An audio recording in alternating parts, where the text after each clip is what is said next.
नमस्कार, fitness daily देख रहे हैं आप और मैं हूं आपके साथ रामकृष्ण शुक्ला। डेली डोज लेकर आया हूं आपके सामने लखनऊ की वो 5 बड़ी खबरें जो सीधे तौर पर रखती हैं आपसे सरोकार और जिन्हें जानना आपके लिए बेहद जरूरी। सबसे पहली खबर, डिंपल यादव मैनपुरी से सांसद बनने के बाद आज दिल्ली पहुंची और ओम बिड़ला ने उन्हें सांसद पद की शपथ दिलाई। इस दौरान अखिलेश यादव भी उनके साथ मौजूद रहे। उत्तर प्रदेश निकाय चुनाव में योगी आदित्यनाथ पूरी तरीके से तैयार हो चुके हैं और चुनावी कमर कस चुके हैं। लोकसभा उपचुनाव और विधानसभा उपचुनाव के बाद अब योगी आदित्यनाथ निकाय चुनाव की तैयारियों में नजर आएंगे, चुनावी रोड शो में नजर आएंगे और तमाम तरीके के जो चुनावी कार्यक्रम है उसमें भी नजर आएंगे योगी आदित्यनाथ। सुहेलदेव भारतीय समाज पार्टी के राष्ट्रीय अध्यक्ष ओम प्रकाश राजभर ने अखिलेश यादव पर दिया है बड़ा बयान। कहा अगले 10 बरस तक यूपी की सत्ता में नहीं आएंगे अखिलेश यादव और समाजवादी पार्टी। जनता का विश्वास पूरी तरीके से उन्होंने खो दिया है। भारत जोड़ो अभियान की सफलता के बाद कांग्रेस का नया अभियान हाथ से हाथ जोड़ो अभियान 26 जनवरी से होगा शुरू। योगी आदित्यनाथ और उनके गुरु पर आपत्तिजनक टिप्पणी के बाद अनुराग भदौरिया पर गिरफ्तारी की तलवार लटक रही है, जिसके बाद आज वो सुप्रीम कोर्ट पहुंचे हैं और उन्होंने पूरी तरीके से यहां पर सुप्रीम कोर्ट से अरदास लगाई उनकी गिरफ्तारी को रोकने के लिए। तो खबरों की शुरुआत डिंपल यादव के साथ, जिन्होंने मैनपुरी से लोकसभा चुनाव जीतने के बाद आज वो दिल्ली पहुंची हैं और अखिलेश यादव के साथ दिल्ली पहुंचने के बाद वो लोकसभा पहुंची थी, जहां ओम बिड़ला अध्यक्ष ने उन्हें सांसद पद की शपथ दिलाई है। 8 दिसंबर को आए नतीजों में डिंपल यादव को भारी बहुमत मिला था, जिसके बाद आज डिंपल यादव लोकसभा में सांसद पद की शपथ लेती हुई नजर आई। आपको बता दें कि डिंपल यादव हो या फिर अखिलेश यादव हो, दोनों ही मैनपुरी में जब चुनाव प्रचार के दौरान पहुंचे थे तो लगातार मुलायम सिंह यादव को श्रद्धांजलि देने के साथ साथ उन्होंने अपने चुनावी अभियान की शुरुआत की थी और हर रोड शो में, हर चुनावी रैली में उन्होंने मुलायम सिंह यादव के नाम पर वोट मांगे थे मैनपुरी की आवाम से, जिसके बाद झोली भर भर कर मैनपुरी की आवाम ने डिंपल यादव को सिराखों पर बिठाया और एक दफा फिर यानी कन्नौज के बाद फिर डिंपल यादव को यहां पर मैनपुरी की आवाम ने सिराखों पर बिठाते हुए जीत दर्ज कराने में मदद की है और लोकसभा पहुंचाया है। 1996 के बाद से लगातार मैनपुरी की ये सीट समाजवादी पार्टी के कब्जे में रही है। मुलायम सिंह यादव लगातार इस सीट पर सांसद रहे, लेकिन अब उनके निधन के बाद खाली हुई इस सीट पर डिंपल यादव के कंधों पर जिम्मेदारी थी मुलायम सिंह यादव के इस विरासत को बचाने की, साथ ही साथ मैनपुरी के गढ़ को बचाए रखने की। जिसके बाद उन्होंने रघुराज सिंह शाक्य को, जो बीजेपी के कैंडिडेट थे, मैनपुरी से बड़ी जीत दर्ज की है उनके खिलाफ और आज वो लोकसभा में शपथ लेती हुई नजर आई है। दोस्तों, आपको बता दूं कि अकेले डिंपल यादव या फिर अखिलेश यादव ही मुलायम सिंह के नाम पर वोट मांगते नजर नहीं आए, बल्कि योगी आदित्यनाथ भी जब मैनपुरी पहुंचे थे तो उन्होंने भी लोगों को मुलायम सिंह यादव की श्रद्धांजलि देने के साथ संबोधित किया था और पहले भाषण के पहले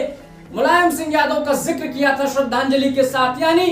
एक तरफ तो अखिलेश और डिंपल का खेमा जो मुलायम सिंह के नाम पर वोट मांग रहा था और दूसरी ओर योगी आदित्यनाथ भी मैनपुरी की उस नब्ज को पकड़ने की कोशिश कर रहे थे जो 96 से मुलायम सिंह ने पकड़ी हुई थी और मुलायम सिंह का नाम लेकर उन्होंने वोट मांगे। लेकिन यहाँ पर जीत मिली डिंपल यादव को, अखिलेश यादव को और समाजवादी पार्टी को।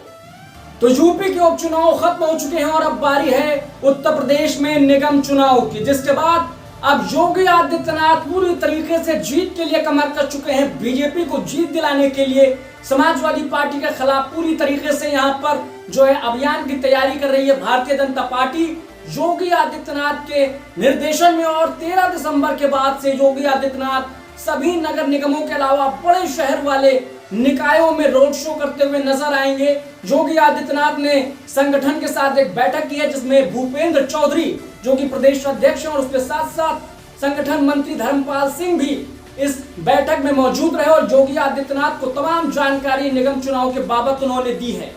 तो फिलहाल ये बड़ी खबर आपकी स्क्रीन पर कि योगी आदित्यनाथ अब 13 दिसंबर के बाद निगम चुनाव की तैयारियों में पूरी तरीके से जुट जाएंगे और जनसभाएं करेंगे और लोगों से मिलने की कोशिश करेंगे ताकि लोगों को जोड़ा जाए और निगम चुनाव में बड़ी जीत दर्ज की जाए। यहाँ पर बीजेपी के लिए बहुत जरूरी है, जिस तरीके से दिल्ली निगम चुनाव में उसे हार मिली है आम आदमी पार्टी के खिलाफ, तो अब जो जरूरी हो जाता है कि समाजवादी पार्टी, जो कि दूसरी सबसे बड़ी पार्टी है बीजेपी के बाद उत्तर प्रदेश में, उसके खिलाफ किस तरीके से मोर्चा संभालती है और लोगों को एकजुट कर निगम चुनाव में जीत दर्ज करती है। ये योगी आदित्यनाथ के साथ साथ बीजेपी के लिए एक बड़ा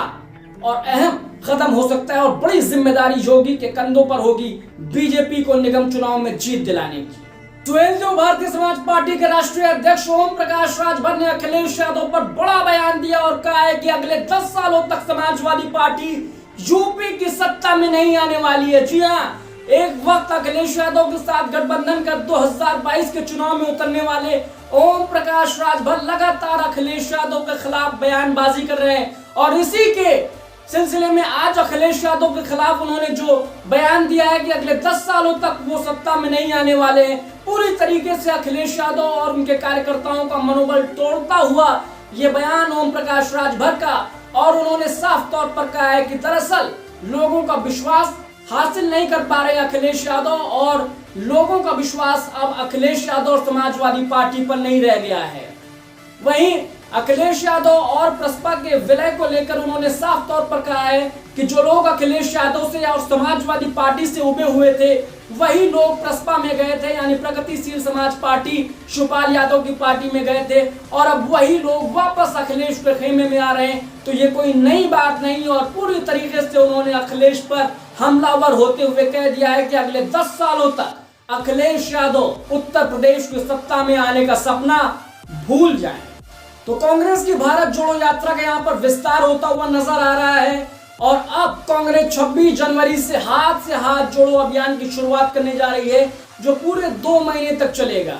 राहुल गांधी की भारत जोड़ो यात्रा की सफलता के बाद अब इसी यात्रा का विस्तार करते हुए उसे एक नया नाम दिया गया है, हाथ जोड़ो अभियान। और अगले 26 जनवरी से लेकर 2 महीने तक कांग्रेस पार्टी जो है वो ब्लॉक स्तर से लेकर जिला स्तर, राज्य स्तर और पूरी तरीके से देश में यहाँ पर हाथ जोड़ो अभियान चलाएगी और महिलाओं के साथ ही युवाओं को अपने साथ जोड़ने की कोशिश करेगी। लोकसभा चुनाव के मद्देनजर ये एक बड़ा अभियान हो सकता है राहुल गांधी और कांग्रेस का, और इस तरीके से कांग्रेस अपने अभियान को आगे चला रही है कि 2024 की तैयारियों को कैसे वो अंतिम रूप दे सके और कैसे तमाम लोगों को अपने साथ जोड़ पाए और साथ ही साथ कैसे अपनी खोई हुई जमीन देश की सियासत में वो वापस पा पाए। इस लिहाज से ये बहुत ही महत्वपूर्ण अभियान कांग्रेस का, और एक बार फिर से लोगों को जोड़ने के लिए कांग्रेस का यह कदम बेहद महत्वपूर्ण माना जा रहा है।